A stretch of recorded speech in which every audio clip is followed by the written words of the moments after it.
మనం ఎంత అందంగా ఉన్నా, ఎంత డబ్బున్నా, ఎన్ని కోట్ల రూపాయలున్నా కూడా మనిషి వినికిడి లేనప్పుడు ఆ యొక్క జీవితం ఒక మరి అంధకారంలో ఉన్నట్టే అని చెప్పుకోవచ్చును. ఎందుకు అనంటే మనకు ఎదుటివారు మాట్లాడేది మనకి వినపడదు, మనం చెప్పేది ఎదుటివారికి అర్థం కాదు.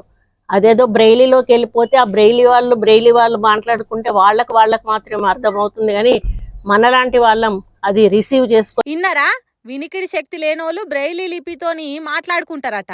ఇదెక్కడిచ్చంత్రమో. బ్రెయిలీ లిపి అంటే ఇన్ని రోజులు కళ్ళు లేనోళ్ళు కాగితాల మీద సూదులతో రాసే రాత అనుకున్నాం. కానీ బ్రెయిలీ లిపి గురించి మంత్రి కొండా సురేఖ మేడం చెప్తున్నదంటే అదే కరెక్ట్ అయి ఉంటది.